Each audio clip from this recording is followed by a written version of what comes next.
இன்னைக்கு வந்து தை அமாவாசை ஜான்வரி 29 என்ன ஸ்பெஷல் அப்படின்னு பார்க்கலாங்க. எங்கள் வீட்டில் இன்றைக்கி நான் பண்ணியிருக்கிறது வருஷத்தில் 3 அமாவாசை வந்து ரொம்ப ஃபெமிலியராக கொண்டாடுவாங்க. அதாவது வந்து தை அமாவாசை, ஆடி அமாவாசை, புரட்டாசி அமாவாசை, இதை 3 அன்றைக்கி வந்து நாங்கள் வந்து என்ன பண்ணுவோம்னா பச்சரிசி சாதம் தான் வைப்போம்.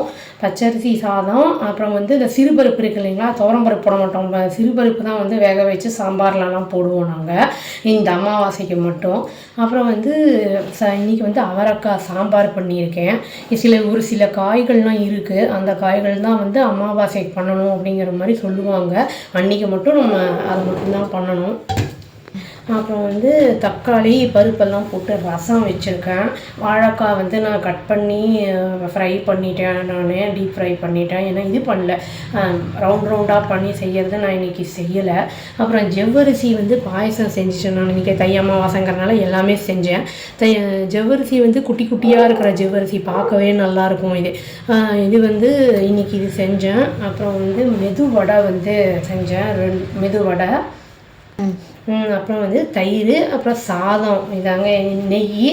இதுதான் எங்கள் மெனு இன்றைக்கி. அப்புறம் ராத்திரி வந்து டின்னர் வந்து ரொம்ப லைட்டாக தான் இருக்கும், ரொம்ப பெருசாலாம் இருக்காது. ஏன்னா மத்தியானம் ஹெவி ஆகிட்டனால ராத்திரி வந்து கம்மி பண்ணிடுவேன் நான். காலையில் டைரெக்டாக லஞ்சே சாப்பிட்றோம் நாங்கள் மதியமே. ஏன்னா அமாவாசைங்கிறனால நம்ம வந்து அதை குளிச்சுட்டு எல்லாம் செஞ்சுட்டு காக்காய்க்கெல்லாம் சாதம் வச்சுட்டு அதுக்கப்புறம் தான் வந்து நாங்கள் சாப்பிடுவோம். அதனால் வந்து இனிமேல் தான் சாப்பிட்ணும். சாம்பார் பொடி வீடியோ, அப்புறம் வந்து இந்த வாழைக்காய் ரோஸ்ட்டு, ரசப்பொடி, இது எல்லாமே, இந்த வடை எல்லாமே நான் வந்து வீடியோவில் போட்டிருக்கேங்க. அந்த லிங்க் ஐகார்டு கொடுக்குறேன், நான் அந்த லிங்க் ஐகார்டில் கொடுக்குறேன்.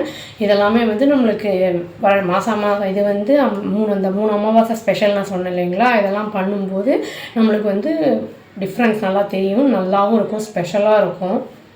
இப்போ சாம்பார் அப்படிலாம் வந்து மதியம் இப்போ பண்ணது ஏதாவது இருந்துச்சு அப்படின்னா வந்து நான் ராத்திரிக்கு வந்து அதையே வச்சுருவேன் டிஃபனுக்கு. அப்புறம் வந்து இல்லை அப்படின்னா தான் புதுசு ஏதாவது பண்ணுவேன். இப்போ வந்து எங்களோடதில் வந்து எப்படின்னா, பசங்க வந்து தர்ப்பணம் வந்து யார் பேரண்ட்ஸ் இல்லாதவங்க வந்து பண்ணுறாங்களோ அவங்களுக்கு தான் வந்து கண்டிப்பாக வந்து டிஃபன் மட்டும்தான் சாப்பிட்ணும். மற்றவங்க வந்து சாதம் வந்து கண்டிப்பாக பசங்க வந்து சாப்பிட்ணும், டிஃபன் ப்ளஸ் கொஞ்சம் சாதம் சாப்பிட்ணும். அந்த ஜவ்வரிசி பாயசம்னு சொன்னேன் இல்லைங்களா, அதில் வந்து நம்ம சுகருக்கு வந்து பதிலாக வெல்லம் போடலாம், இல்லாட்டி வந்து நம்ம மில்க் மெய்டு கூட போட்டு பண்ணலாம். ரொம்பவே டேஸ்டியாக இருக்கும். அது ஒரு டிஃப்ரெண்ட்டாக இருக்கும், சேஞ்சஸ் இருக்கும். நம்ம எப்போ பாரு ஒரே மாதிரி சேமியா மாதிரி செய்யாமல் இந்த மாதிரி வந்து மில்லட்லேயும் செய்யலாம். விதவிதமாக செய்யும்போது வந்து குழந்தைங்களும் விரும்பி சாப்பிடுவாங்க, நம்மளுக்கும் வந்து ஒரு சேஞ்ச் இருக்கிற மாதிரி இருக்கும். அவ்வளோதாங்க. தேங்க்யூ.